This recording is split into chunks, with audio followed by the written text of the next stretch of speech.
Bismillahirrahmanirrahim. Assalamualaikum warahmatullahi wabarakatuh.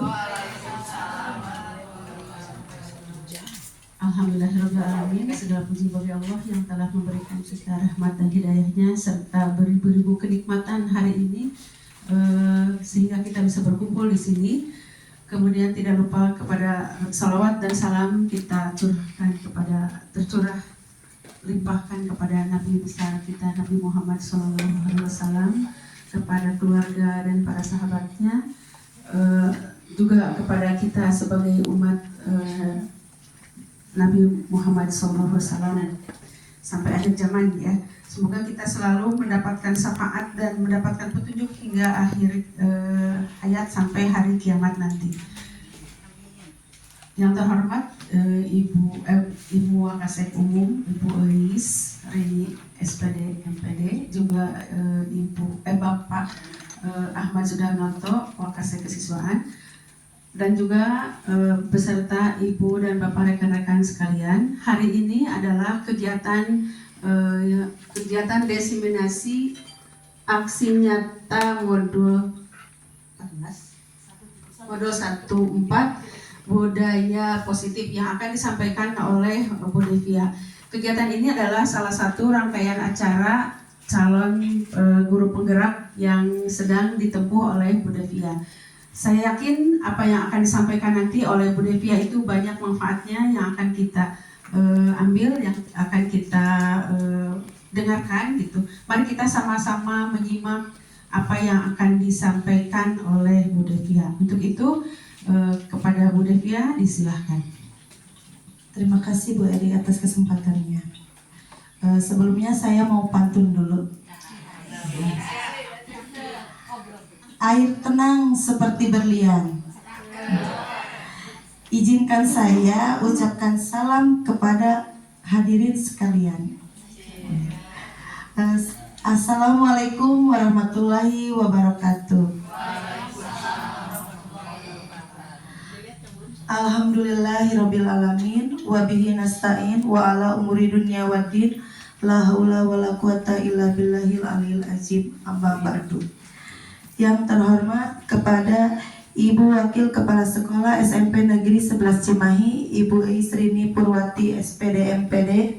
Yang terhormat kepada Ibu Wakil Kepala Sekolah Kurikulum, Ibu Siti Khairiah SPD beserta staf. Yang terhormat kepada Bapak Wakil Kepala Sekolah Kesiswaan Bapak Sudarnoto SPD beserta staf, dan kepada peserta diseminasi yang berbahagia. Alhamdulillah, kita panjatkan puji syukur kepada Allah Subhanahu wa Ta'ala yang telah memberikan nikmat sehat sehingga kita dapat berkumpul di ruang diseminasi penyebaran budaya positif di sekolah dalam rangka memenuhi salah satu tugas dalam program pendidikan guru penggerak bersama saya Devia Oktaviani, calon guru penggerak angkatan 10 Kota Cimahi, yang difasilitatori oleh Bapak Ahmad Irfan MPD dari Kota Bogor dan Bapak Alfi Paujan Rahman SPDI sebagai pengajar praktiknya dari Kota Cimahi. Bapak Ibu yang berbahagia, agar acara ini menjadi manfaat kepada kita semua, marilah kita buka acara ini dengan mengucapkan basmalah. Bismillahirrahmanirrahim. Baik Bapak Ibu, untuk itu marilah bersama-sama ya. Saya akan sedikit 1 jam sih ya, sedikit ya, untuk membahas tentang budaya positif.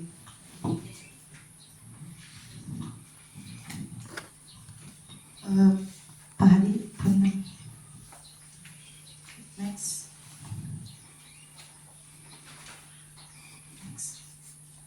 Oke. Nah, sebelum ke materi, saya beritahu dulu inti dari budaya positif. Jadi budaya positif itu terdiri dari 6 aspek. Yang pertama itu disiplin positif dan nilai-nilai kebajikan universal. Kemudian teori motivasi, hukuman, penghargaan, dan restitusi. Kemudian keyakinan kelas, kebutuhan dasar manusia dan dunia berkualitas, restitusi 5 posisi kontrol, dan yang terakhir itu segitiga restitusi. Nah, untuk disiplin positif nilai kebajikan universal itu ada ya. Jadi Anda tidak bisa mengontrol. Anda tidak bisa mengontrol orang lain, hanya diri Anda yang bisa mengontrol diri Anda sendiri. Jadi tidak bisa memaksa orang lain. Misal seperti itu ya, nanti dijelasin. Nah, kemudian untuk teori motivasi itu ada 3. Itu untuk menghindari hukuman, untuk mendapatkan imbalan atau penghargaan, dan untuk menghargai diri sendiri.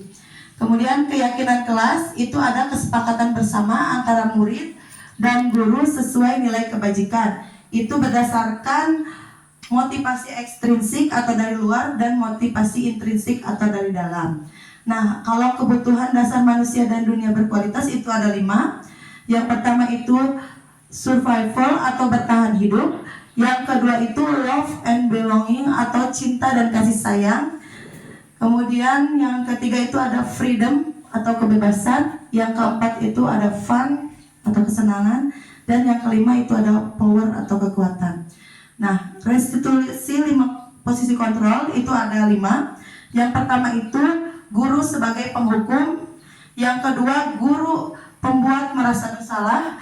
Yang ketiga guru sebagai teman. Yang keempat guru sebagai pemantau. Dan yang kelima guru sebagai manajer. Dan yang terakhir itu segitiga restitusi, menstabilkan identitas, validasi tindakan yang salah, dan menanyakan keyakinan kelas. Next Padi, diklik tolong videonya. Mohon Bapak Ibu disimak dulu videonya ya.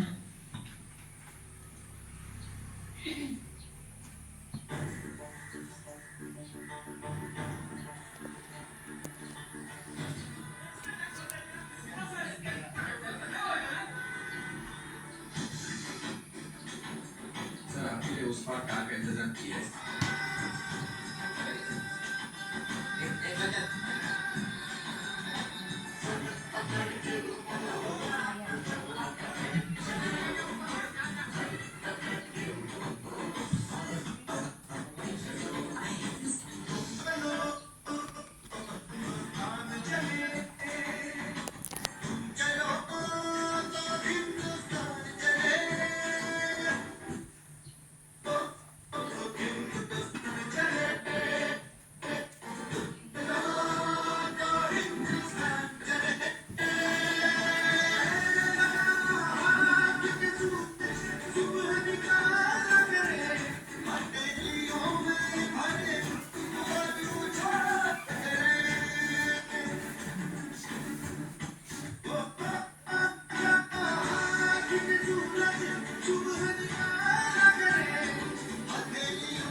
Oke, setelah Bapak Ibu simak, siapa yang bisa memaknai, yang ingin menyampaikan pendapatnya tentang video ini?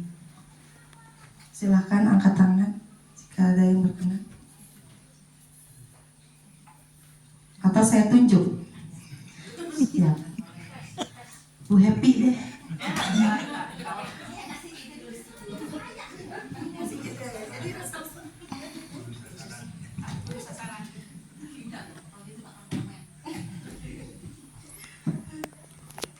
Terima kasih Bu Devi ya. Kalau nggak salah tadi film India ya, dari negara Perindapan. Oh iya. Ya. Dari kecamatan Perindapan. Tadi kalau tidak salah ada pohon tumbang ya Bu ya. Cuma tadi gambarnya kan kurang jelas. Ada gambar pohon tapi tidak ada yang mau ngangkat ya Bu ya. Orang hanya melihat saja. Tapi ada anak kecil yang mau mengangkat pohon walaupun sepertinya kalau sendiri mah tidak mungkin diangkat gitu. Ketika melihat ada anak kecil yang mau mengangkat, ternyata teman-teman atau yang melihat pun akhirnya tergerak hatinya untuk ikut membantu. Mungkin maknanya kalau ada keinginan dari dalam diri sendiri, mungkin untuk hal yang positif ya, mudah-mudahan bisa menginspirasi yang lain untuk berbuat hal yang positif juga mungkin. Jadi karena melihat awalnya sih mungkin tidak tergerak, tapi ketika ada yang mau melakukan hal yang bagus, hal yang baik, mungkin bisa menginspirasi yang lain untuk melakukan hal yang sama. Jadi menularkan energi positif mungkin ya untuk yang lain. Mungkin itu Bu. Terima kasih. Kasih uang aja Bu. Satu orang lagi ya. Pak Perdi.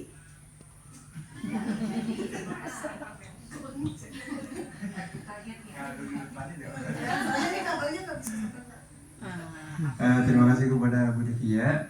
Kalau saya melihat dari video tadi, mungkin hal yang dapat dipetik gitu ya, bahwa hal besar itu bisa dimulai dari hal kecil. Kan tadi ketika orang melihat pohon besar kayak pada pesimis duluan gitu ya. Padahal ketika kita nyoba aja dulu gitu, terus nanti bisa bareng-bareng jadi bisa dibinain semuanya. Kasih tepuk tangan buat Pak Ferdi. Satu orang lagi ya. Iya, Wida ke depan aja deh. Enggak, soalnya enggak nyampe. Terima kasih Bu Devia. Kalau saya melihat dari video tayangan tadi, saya menyimpulkan setiap pekerjaan bisa dilakukan apabila dilakukan secara bersama-sama. Kalau pekerjaan dikerjakan sendiri mungkin agak sulit ya. Jadi segala sesuatu bisa dilakukan apabila dilakukan secara bersama-sama. Terima kasih, itu mungkin dari saya. Terima kasih kepada Bu Ida, kasih tepuk tangan dulu buat Bu Ida. Jadi saya sedikit menjelaskan makna dari pohon tumbang tadi. Jadi tadi itu ada anak kecil yang berusaha untuk mengangkat pohon tumbang. Nah, anak kecil itu diibaratkan adalah guru penggerak atau CGP ya, saya calon guru penggerak. Jadi saya tidak akan bisa melakukan sesuatu dengan sendiri. Saya tetap harus berkolaborasi dengan yang lain. Dengan apa? Dengan cara berkolaborasi dan mengajak yang lain untuk saling tolong-menolong. Dengan cara selain itu, saya memberikan contohnya anak kecil itu tanpa disuruh dulu kan, dia melihat sendiri dengan kesadaran diri sendiri, dia melakukan mengangkat pohon itu, kemudian yang lain ikut tergerak hatinya gitu. Nah, mudah-mudahan ini juga bisa kita terapkan di kehidupan kita dan di lingkungan sekolah. Itu, oke. Nah, di sini ada perubahan paradigma teori kontrol, ilusi kontrol. Nah, ilusi guru mengontrol murid. Jadi ilusi itu sesuatu hal yang seperti iya tapi belum seperti tidak tapi belum tentu iya.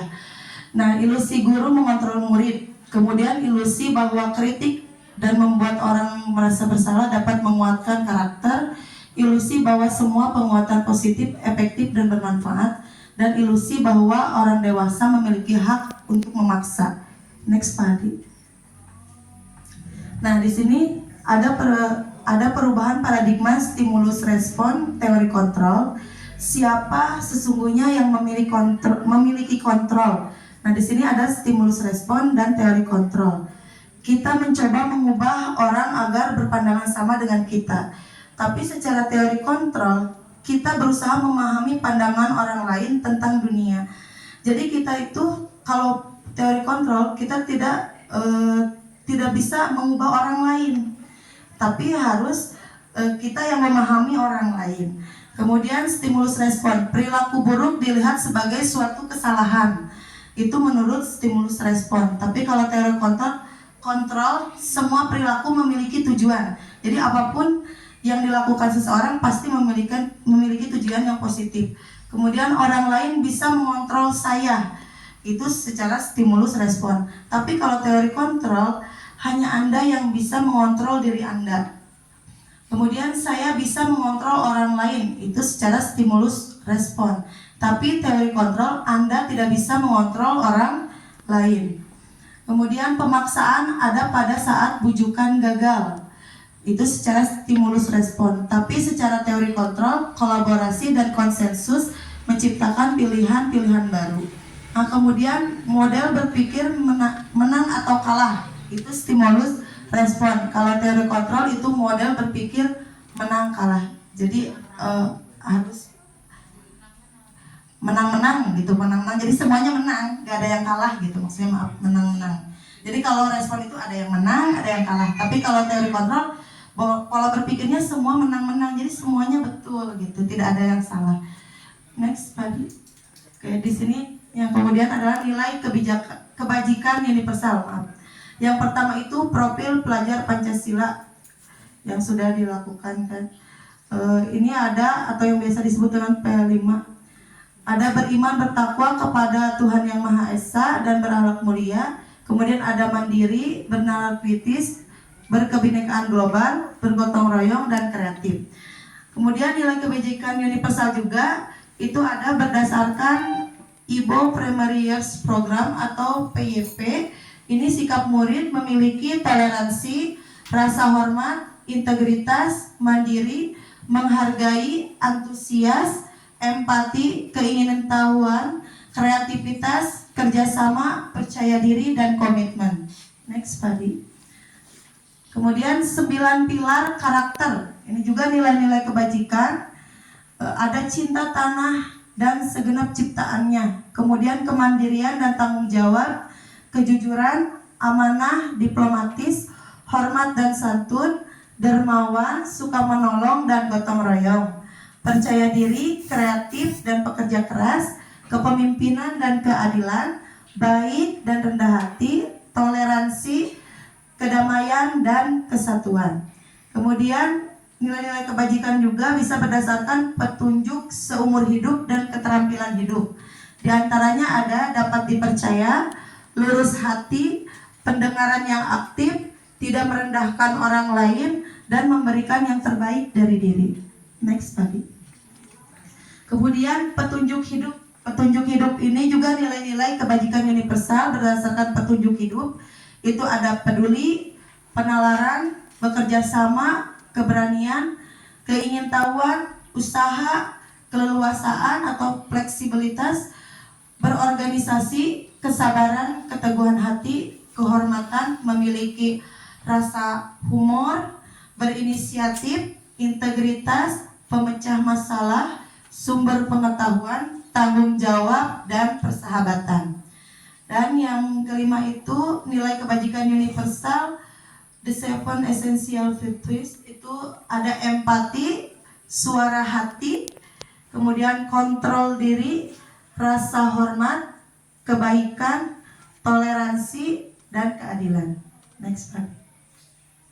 Yang keenam itu nilai-nilai kebajikannya, proyek nilai-nilai kebajikan seperti peduli, rajin, integritas, rasa hormat, keberanian, kebahagiaan, tanggung jawab, komitmen, kreativitas, kemudian ada bijaksana, belas kasih, semangat, kesetiaan, bersyukur, percaya diri, kedermawanan, berprinsip, toleransi, belas kasih, kejujuran, bersahaja, percaya, bertujuan, dermawan, keteraturan, lurus hati, tenggang rasa, harga diri, kedamaian, ketegasan, gotong royong, rendah hati, keteguhan hati, dan pengertian.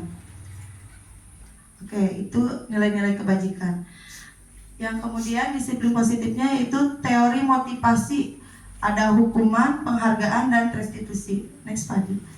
Nah, ini untuk menghindari ketidaknyamanan atau hukuman. Jadi teori motivasi itu yang pertama itu karena adanya hukuman. Jadi guru memberikan hukuman kepada siswa sehingga siswa itu mau mengerjakan pekerjaan sekolah atau mengerjakan apa yang diperintah guru.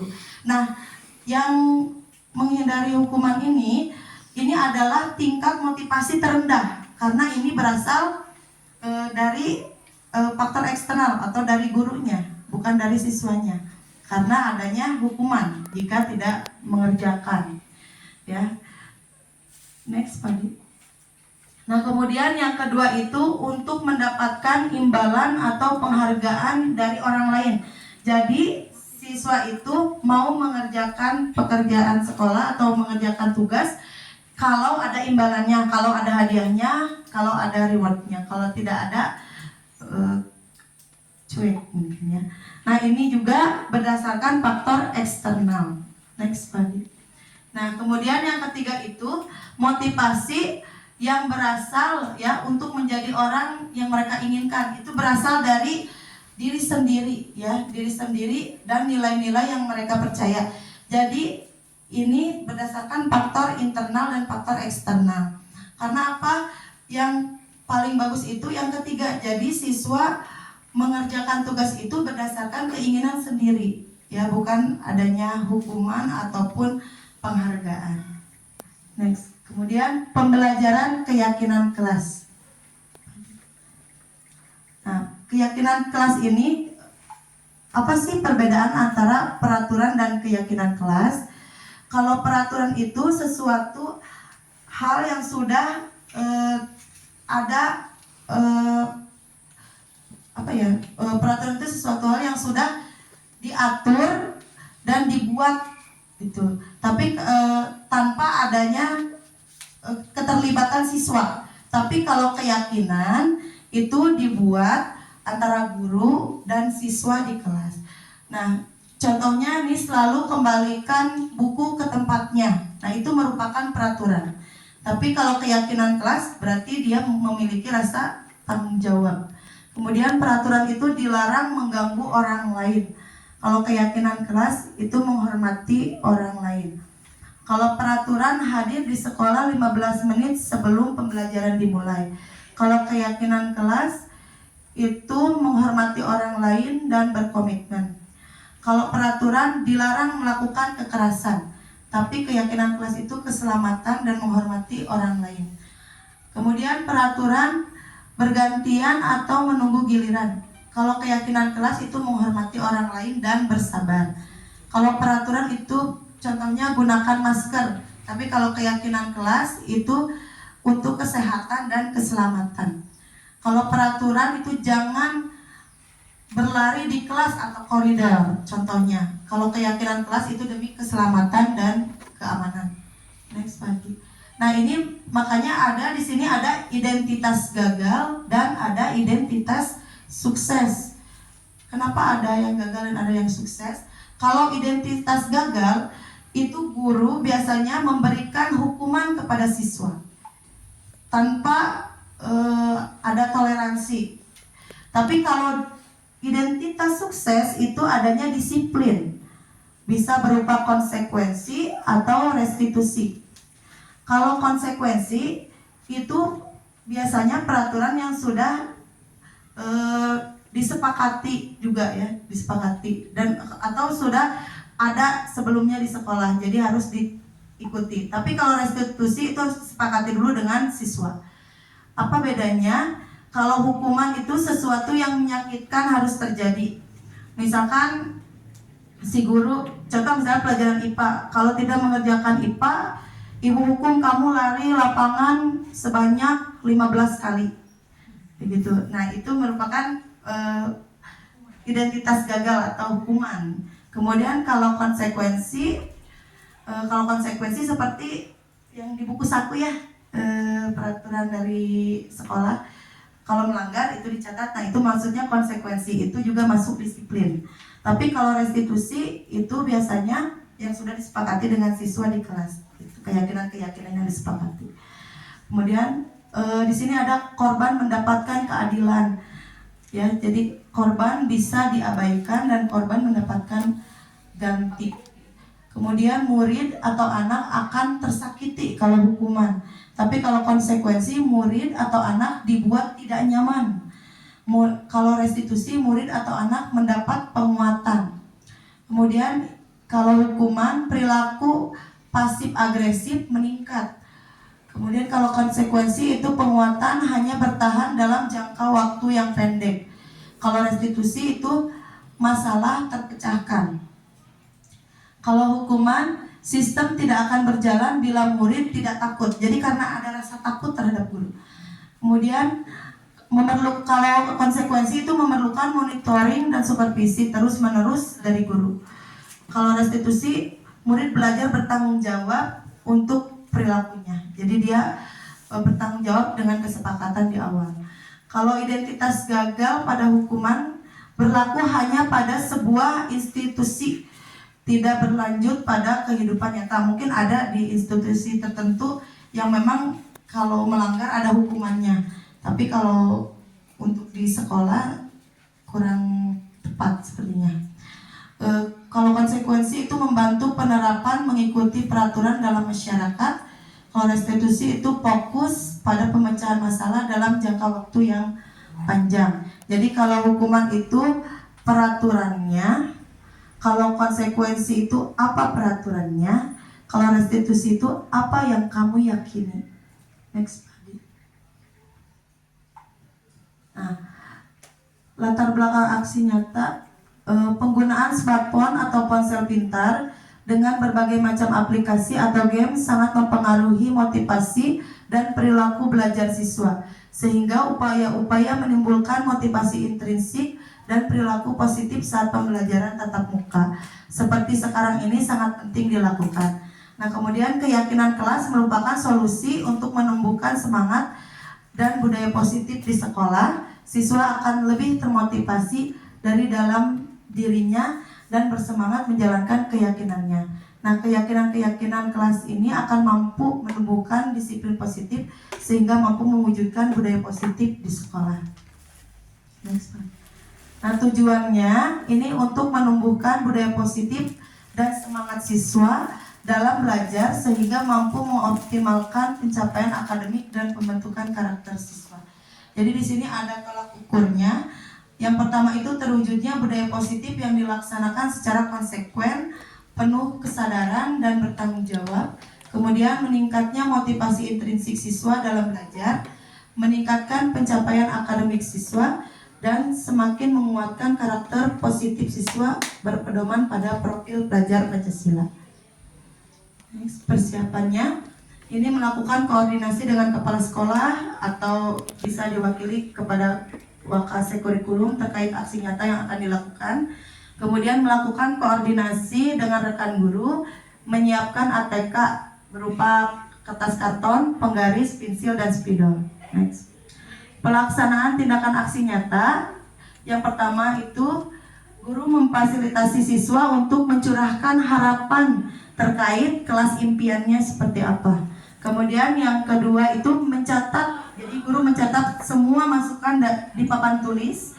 Kemudian guru meninjau kembali masukan dan mengajak siswa untuk menyimpulkan beberapa masukan dan menyederhanakannya ke dalam nilai kebajikan atau keyakinan kelas bersama-sama.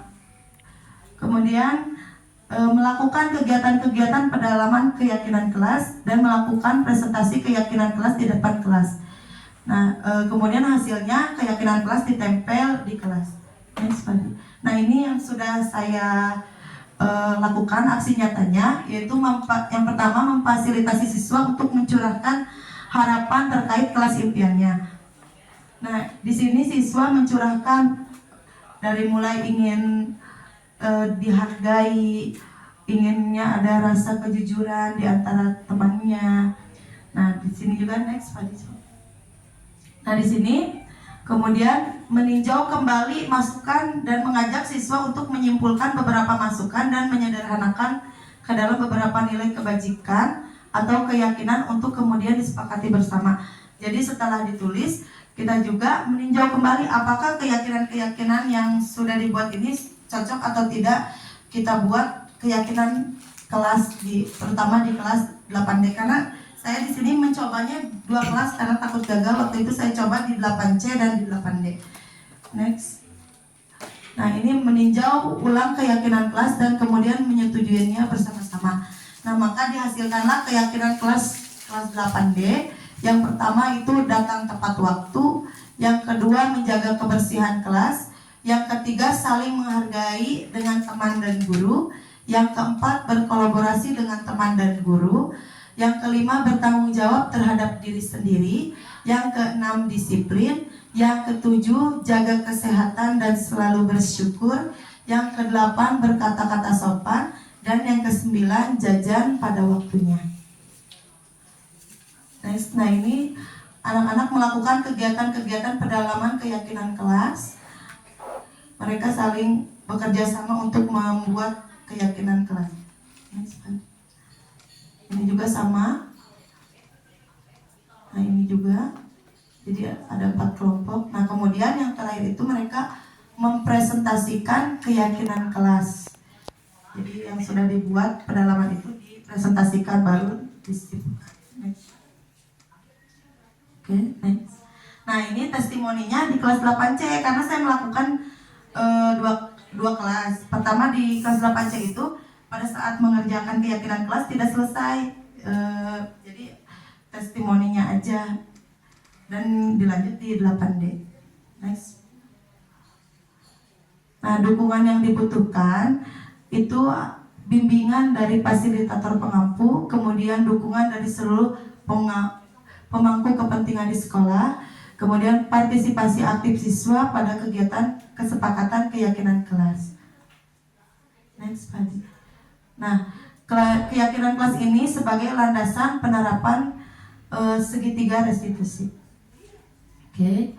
Nah, ini ada 5 kebutuhan dasar manusia ya, yang berikutnya itu nilai kebajikannya. Coba Bapak Ibu ya nanti dianalisis. Ibu Ambar, guru wali kelas 2A di SD Pelita Hati, sedang bingung menghadapi ulah salah satu murid di kelasnya, yaitu Doni. Beberapa anak di kelas 2A telah datang padanya dan mengeluh Doni yang seringkali meminta bekal makan siang mereka dengan paksa. Jika Anda menghadapi situasi seperti Ibu Ambar, apa yang akan Anda lakukan? Menurut Anda, kira-kira apa alasan Doni melakukan hal tersebut?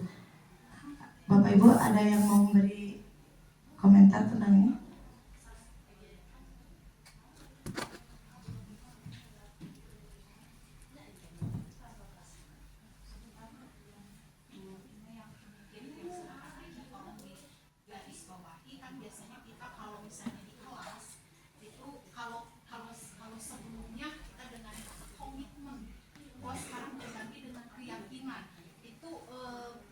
Perbandingannya atau gimana gitu? Bedanya apa antara komitmen dengan keyakinan? Iya. Jadi gini, kalau komitmen itu kalau komitmen bedanya ya dengan keyakinan kelas sebenarnya hampir sama-sama berkonsekuensi, tapi bedanya kalau komitmen itu ada peraturannya dan kalau dilanggar harus terima konsekuensinya. Tapi kalau keyakinan kelas itu sudah disepakati dan sudah diyakini oleh diri sendiri, tidak akan melakukan. Jadi kesadaran diri sendiri gitu Bu. Jadi tidak akan melanggarnya gitu. Karena sudah tertanam pada diri sendiri dengan meyakini bahwa itu adalah keyakinan dia tidak akan melakukan itu. Itu Bu bedanya. Iya, agar semua yang dilakukan mereka itu ya ditepati dengan keinginan diri sendiri gitu, keyakinan diri. Misalnya nanti di tengah jalan ada yang melanggar, itu ya berarti kembali kepada komitmen. Iya, berarti kembali ke komitmen konsekuensi itu. Gitu. Coba Bu Erni. Memberikan pendapat tentang ini. Masih viral. Kita dong. Iya ini ya. Sini aja ya. Iya Bang. Saya diminta untuk mengomentari ini gitu. Misalnya saya jadi Ibu Ambar. Iya Ibu Ambar. Kalau Ibu jadi Ibu Ambar apa Iya. ya? Oke. Misalnya saya jadi Ibu Ambar, ya. Di sini Ibu Ambarnya bingung ya. Kenapa si Doni ini bahasa anak-anaknya tuh suka malak ya. Jadi dipalak, diminta paksa teman-temannya. Kalau saya jadi Ibu Ambar, saya panggil dulu Doninya. Tentunya tidak di depan teman-temannya, tidak langsung kepada Doninya. Doni jangan gitu, nggak seperti itu. Mungkin saya panggil ketika istirahat atau apapun ya, ketika ada kesempatan, saya akan panggil Doni. Saya tanya alasannya kenapa Doni seperti itu.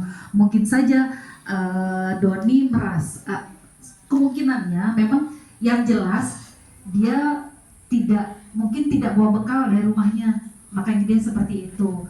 Cuma caranya mungkin dia salah dengan memaksa minta temannya. Jadi hal pertama yang akan saya lakukan yaitu saya panggil dan menasihati dia, akan lebih baik kalau kamu tidak seperti itu. Kalau memang tidak bawa, kamu bisa bilang sama temannya, mungkin teman dekatnya semejanya, aku nggak bawa makan nih, boleh nggak aku minta gitu ya. Saya yakin. Dan untuk teman-teman yang lain, mungkin saya akan mengajarkan untuk teman-teman Doni, sebaiknya ketika bukan kesempatan pada saat itu ya, tapi di kesempatan lain mungkin saya akan menasihati atau menyampaikan kepada teman-temannya, akan lebih baik kalau kita belajar berbagi dengan teman-teman. Jadi insya Allah kalau teman-teman nggak usah diminta, tapi lihat mungkin ada temannya yang tidak bawa, kita kasih gitu. Jadi mengajarkan bahwa berbagi itu asik loh, berbagi itu akan sangat bermanfaat buat teman-teman yang lain. Gitu mungkin Bu Devi. Terima kasih Bu Erni. Oke. Jadi betul apa kata Bu Erni ya. Jadi harus ditanyakan dulu apa kebutuhannya. Kenapa dia melakukan tindakan tersebut. Jadi jangan langsung memarahi Doni. Nah, apapun yang Doni lakukan itu pasti karena kebutuhan dasarnya tidak terpenuhi. Nah, ini adalah 5 kebutuhan dasar yang harus terpenuhi oleh manusia. Yang pertama itu ada kebutuhan dasar bertahan hidup atau survival. Nah, kebutuhan bertahan hidup itu bisa secara fisiologis, bisa secara biologis, bisa juga secara psikologis.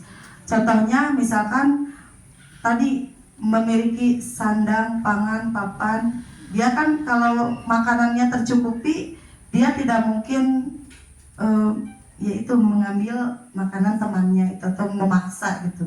Itu merupakan survival ya, kebutuhan bertahan hidup ya. Kemudian kalau secara biologis, jangankan dari kita juga sebagai orang dewasa juga membutuhkan semua.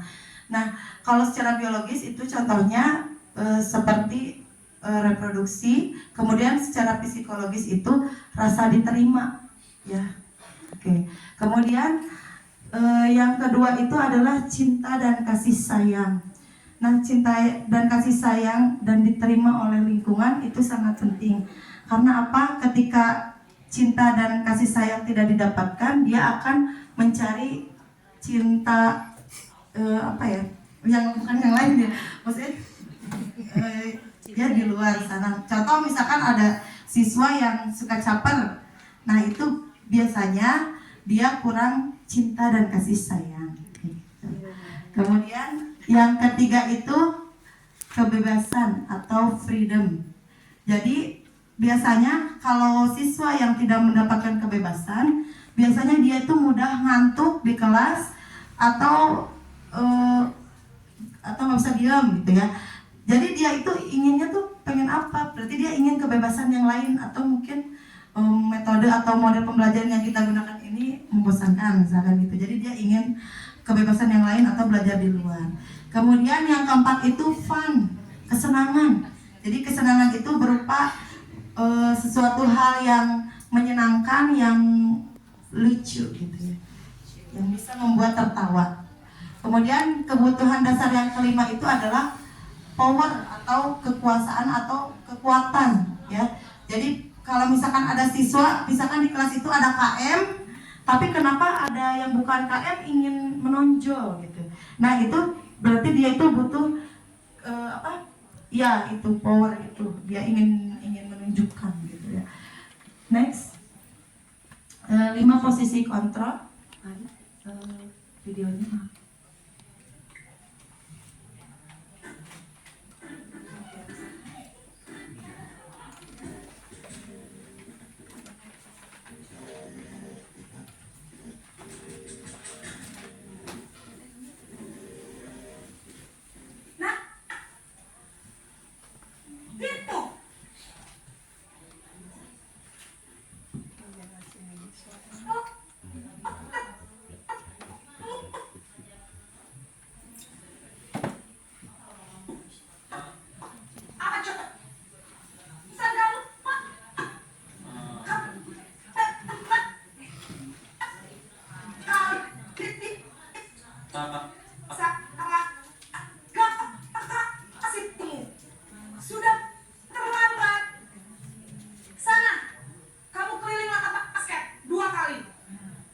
saya harus ke lapangan basket, Bu. Kenapa? Kamu melawan ibu? Berani-beraninya jawab. Sudah terlambat, masih berani jawab pula. Sekarang, basket 5 kali sekalian. Biar kapok. Cepat. Pergi sana ke lapangan basket.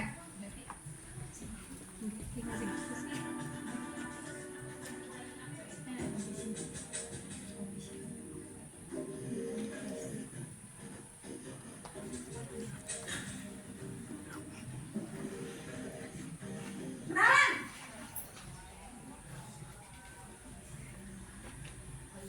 Selamat pagi, Bu.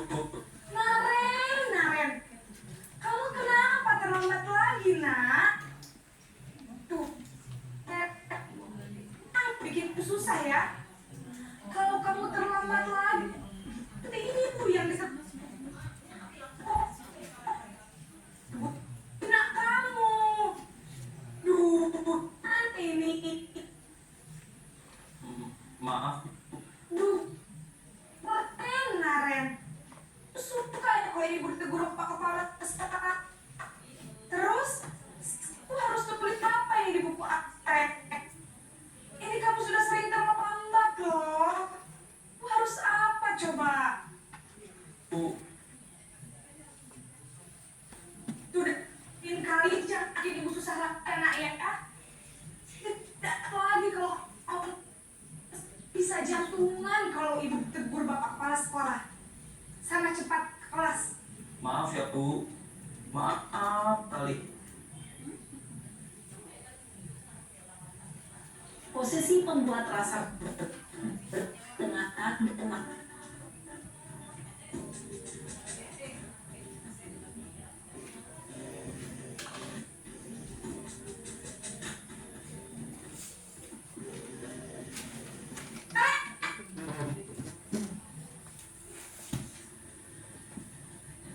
Selamat pagi, Bu.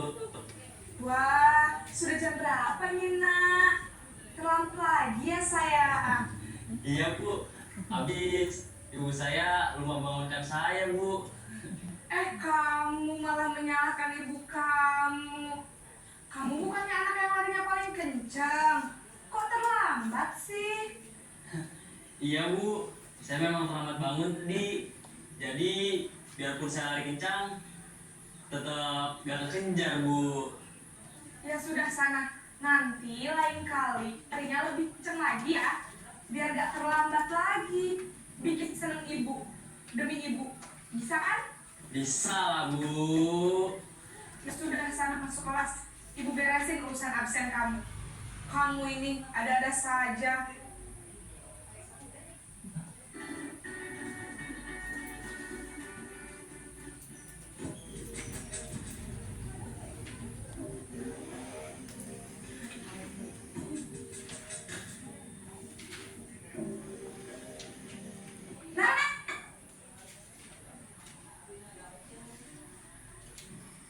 Selamat pagi, Bu. Naren, apa aturan sekolah kita tentang jam berapa kita untuk sekolah? Kita harus di sekolah jam 7, Bu. Iya, sekarang sudah jam 7.10. Naren sudah tahu frekuensinya jika terlambat hadir. Paham, Bu. Saya harus kelas pas jam istirahat 20 menit. Ya benar, konsekuensinya demikian. Jadi nanti jam 9.30 pas istirahat, kamu harus tinggal di kelas, kerjakan tugas kamu, ketinggalan kamu. Baik.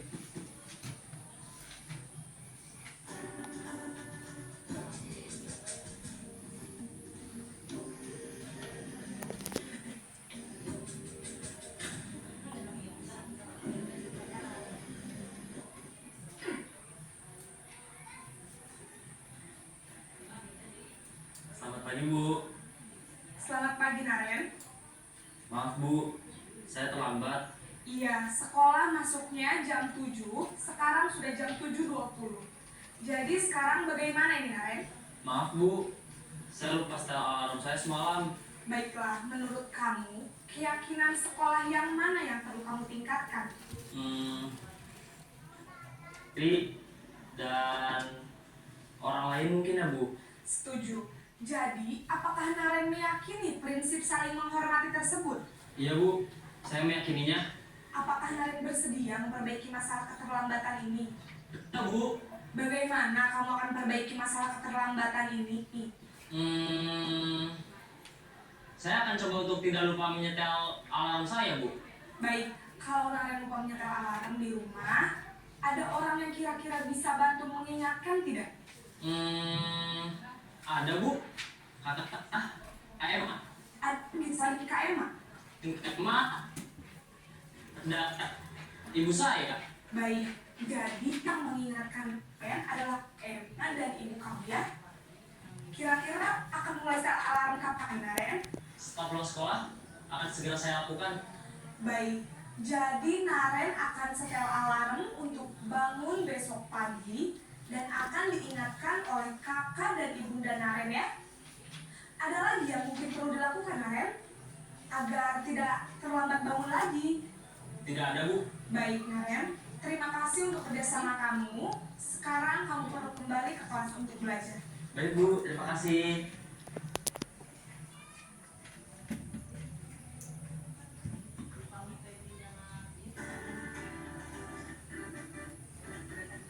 Oke, Bapak Ibu, tadi kan sudah melihat tayangan video. Kira-kira Bapak Ibu ada di posisi kontrol yang mana?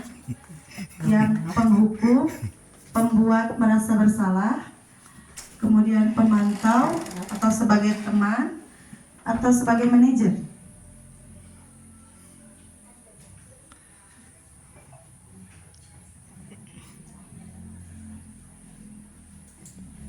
Kira-kira Ibu masuknya kemana?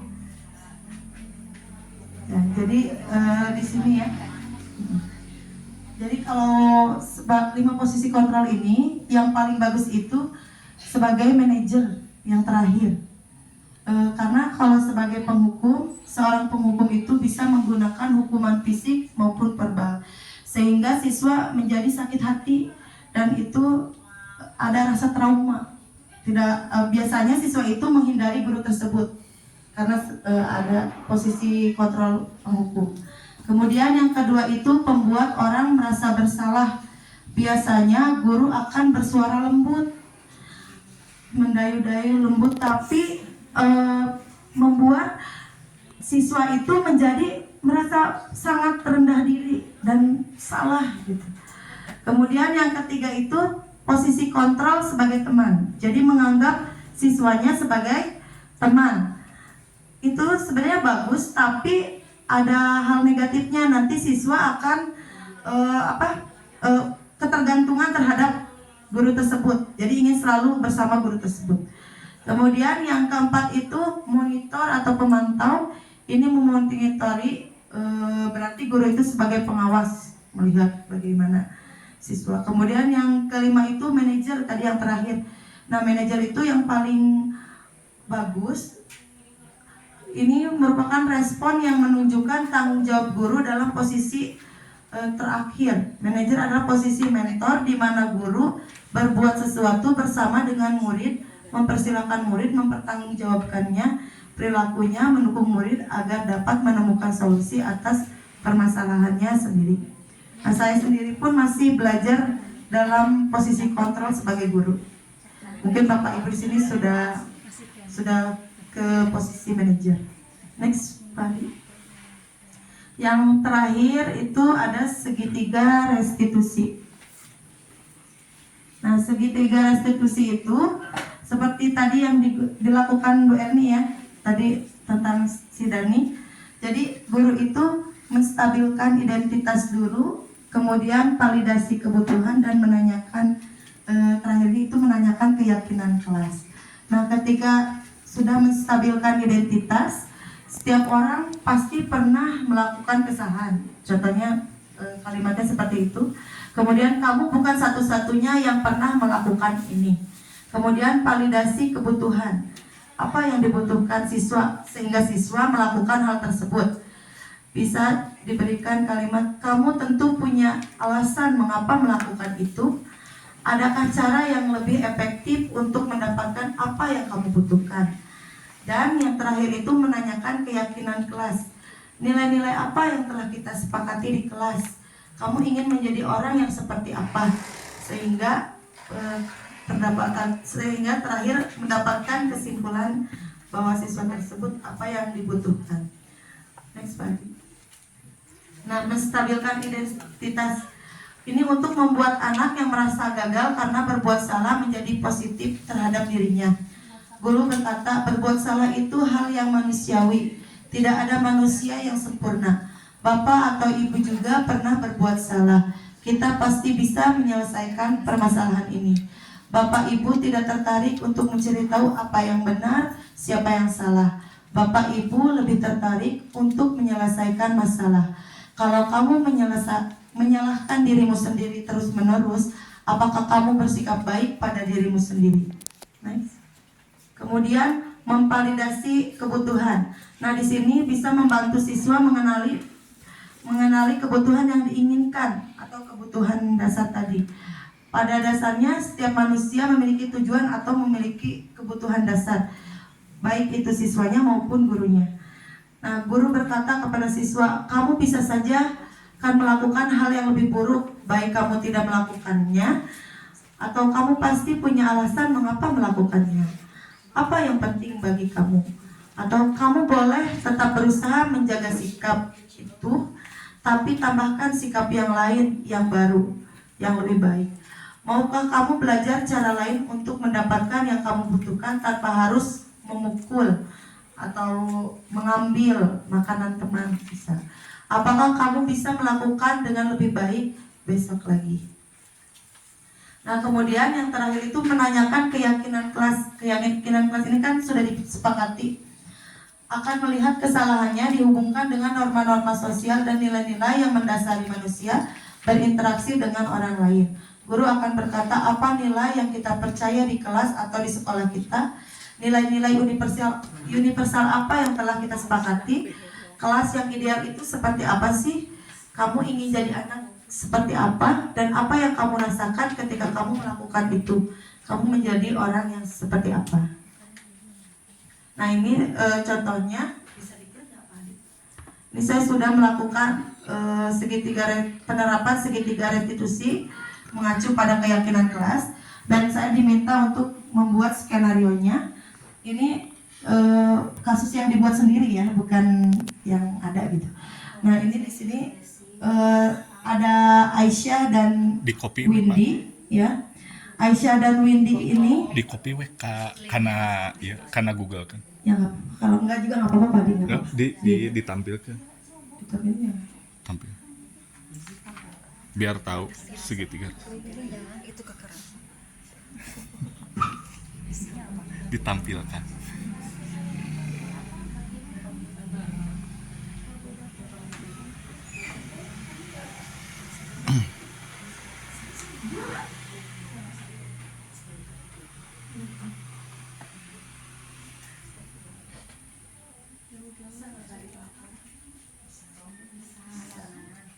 Ini yang sudah saya praktikkan segitiga restitusi. Oh, nggak bisa. Oh, di Google biasa.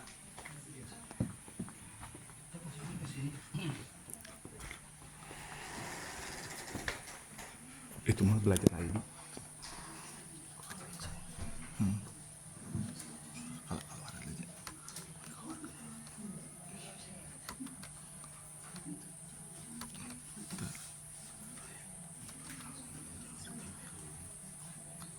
Iya, sok.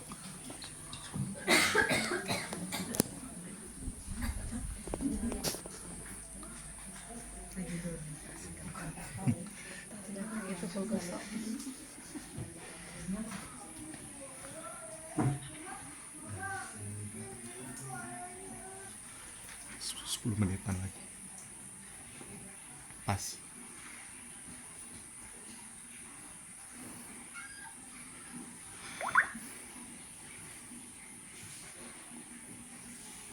Bapak Ibu yang sudah saya praktikkan, praktik segitiga restitusi.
Kita selesaikan baik-baik di depan.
Itu aksi nyata dari saya.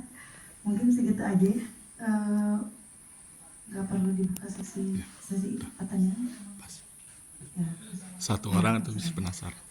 Ada yang mau bertanya nggak? Ya udah lapar. Oke, mungkin itu saja dari saya. Billahi taufiq wal hidayah. Wassalamualaikum warahmatullahi wabarakatuh. Waalaikumsalam warahmatullahi wabarakatuh.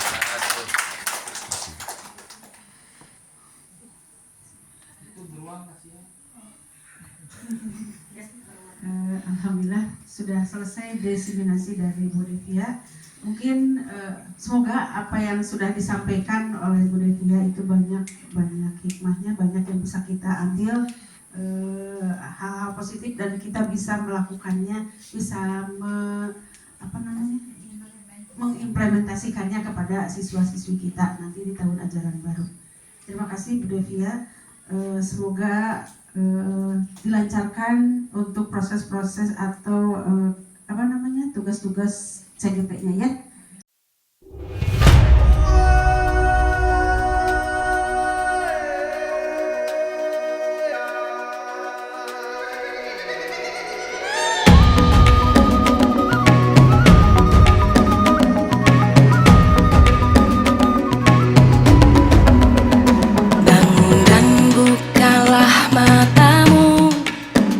Saatnya meraih mimpimu.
Merdeka belajar wujud yang nyata,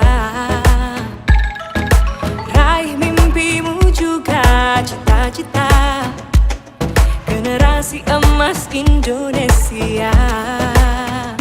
Profil pelajar Pancasila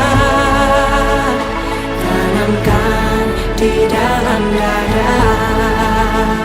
Profil pelajar Pancasila, cerdas berkarakter itu kita.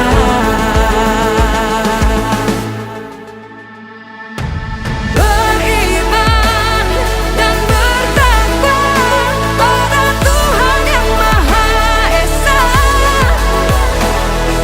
berakhlak mulia, berkebinekaan global kita.